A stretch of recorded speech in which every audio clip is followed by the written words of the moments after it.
Assalamualaikum warahmatullahi wabarakatuh.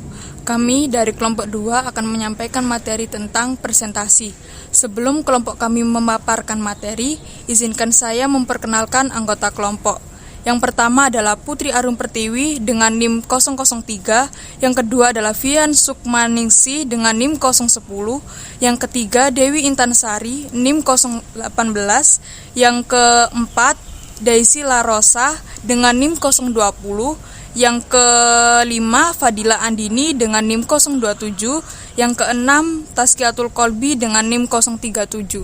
Perkenalkan, nama saya Taskiatul Kolbi dengan NIM 037. Saya di sini akan memaparkan tentang pokok bahasan. Yang pertama adalah deskripsi singkat presentasi, yang kedua adalah memaparkan definisi presentasi, yang ketiga adalah tujuan presentasi, yang keempat komponen presentasi, yang kelima etika presentasi, yang keenam media presentasi, yang ketujuh bahan presentasi, yang kedelapan teknik presentasi, dan yang terakhir adalah hambatan presentasi. Deskripsi singkat tentang presentasi. Presentasi merupakan sebuah kegiatan yang dilakukan dalam berbagai bidang kehidupan, baik dalam kehidupan akademik dan non-akademik. Presentasi juga dapat dilakukan secara formal maupun non-formal. Tujuan dari presentasi untuk menyebarkan informasi kepada lawan bicara.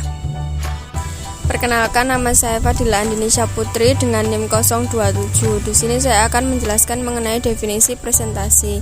Presentasi merupakan kemampuan yang melibatkan hard skill dan soft skill yang dimiliki oleh setiap individu. Dalam presentasi juga memerlukan penguasaan terhadap materi, teknologi informasi, dan keterampilan berkomunikasi yang baik. Adapun kemampuan dalam berpresentasi menjadi upaya agar dapat melakukan presentasi dan penguasaan teknologi informasi, sehingga dapat menyusun bahasan apa yang akan dipresentasikan. Lalu selanjutnya, definisi presentasi secara umum. Di dalam KBBI, presentasi dapat diartikan sebagai proses dengan tujuan memperkenalkan, menyajikan, dan mengemukakan suatu hal dalam ranah diskusi.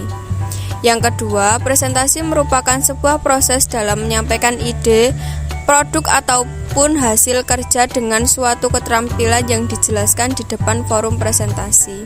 Sehingga dapat disimpulkan bahwa presentasi adalah salah satu proses dari komunikasi yang bertujuan agar dapat tersampaikannya suatu informasi atau pesan kepada peserta yang ada dalam sebuah forum presentasi. Perkenalkan, nama saya Daisy Larosa Anggraini dengan NIM 020. Definisi presentasi menurut para ahli. Presentasi yaitu suatu mengemukakan pengertian presentasi yang berbentuk laporan lisan mengenai suatu fakta tertentu kepada komunikan oleh Titik Triwidodo dan Joko Kristanto pada tahun 2004. Kemudian pada tahun 2007 Erwin Sutomo menyatakan bahwa presentasi adalah kegiatan aktif seseorang pembicara menyampaikan dan mengkomunikasikan ide serta informasi kepada sekelompok pendengar. Kemudian dari Teras C. Triwahyuni dan Abdul Qadir menyatakan bahwa presentasi adalah kegiatan yang bertujuan untuk mengkomunikasikan gagasan kepada orang lain dengan berbagai tujuan. Tujuan presentasi. Yang pertama, menyampaikan informasi penting dan rahasia yang berbentuk fakta. Yang kedua, dapat mempengaruhi audiens dengan gagasan. Yang ketiga yaitu memotivasi dan menginspirasi audiens agar tujuan dalam menyampaikan gagasan dapat lebih mudah dipahami. Kemudian dapat membuat audiens memiliki ide atau gagasan baru. Kemudian dapat mengenalkan sesuatu dalam bentuk diri, organisasi, perusahaan, dan lain sebagainya. Lalu sebagai jembatan promosi suatu produk agar memikat audiens. Yang terakhir yaitu dapat menyampaikan permasalahan, solusi, dan cara kerja. Saya Dewi Intansari dengan NIM 018. Di sini saya akan menjelaskan komponen presentasi. Di dalam presentasi terdapat beberapa komponen yang memiliki tugas dan kewenangannya masing-masing. Yang pertama, penyaji. Penyaji merupakan orang yang mempresentasikan gagasan, pendapat, ataupun informasi. Yang kedua, penyimak. Penyimak merupakan orang yang menyimak presentasi yang telah berlangsung. Yang ketiga, moderator. Moderator adalah orang yang bertugas memandu jalannya presentasi. Yang keempat, notulis adalah orang yang bertugas mencatat hal-hal penting yang berkaitan dengan pertanyaan, pernyataan, konsep, gagasan, dan saran. Dan selanjutnya, saya akan menjelaskan mengenai etika presentasi. Dalam sebuah forum, di setiap komponen yang ada dalam presentasi juga harus memiliki etika yang dapat dipelajari. Etika tersebut meliputi etika penyaji, yakni berperilaku jujur, baik pada diri sendiri dan orang lain, atas segala bentuk sajian yang telah disajikan dalam sebuah presentasi, menghargai pendapat atau gagasan dari orang lain, dan tidak menghalangi materi, tidak emosi saat adanya ketidaksetujuan. Yang kedua, etika penyimak. Menghargai adanya pendapat, menyimak dengan baik, tidak menyerang, tidak menguji pengetahuan penyaji.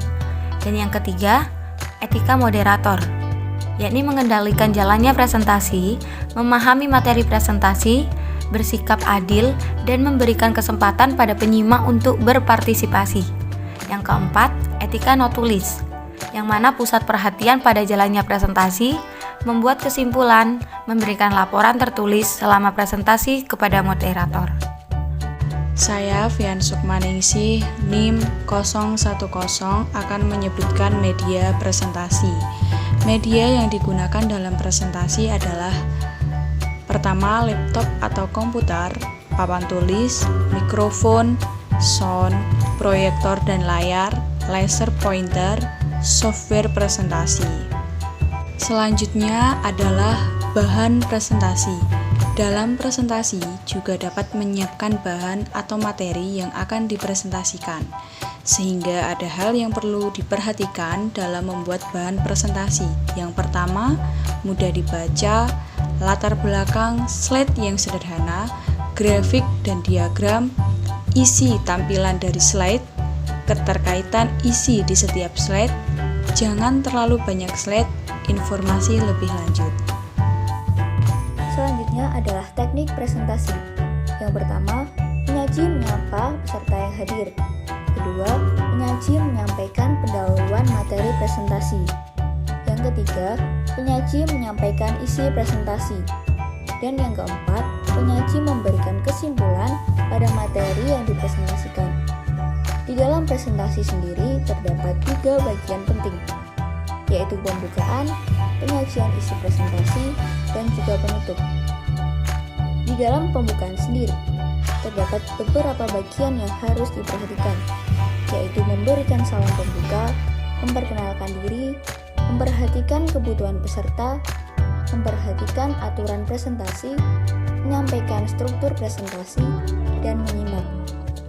Sedangkan dalam penyajian isi presentasi, yaitu menampilkan unsur-unsur humor agar penyimak tidak merasa bosan. Kemudian penyaji memiliki artikulasi atau bunyi bahasa yang baik.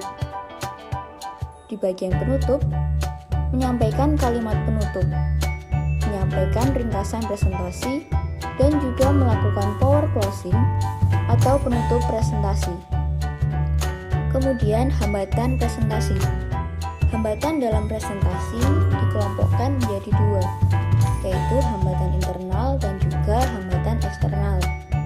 Contoh dari hambatan internal adalah takut, tidak percaya diri, gugup, dan lain sebagainya. Sedangkan contoh dari hambatan eksternal adalah situasi yang tidak kondusif dan juga durasi presentasi yang berubah. Sekian presentasi dari kelompok kami, kurang lebihnya mohon maaf dan terima kasih. Wassalamualaikum warahmatullahi wabarakatuh.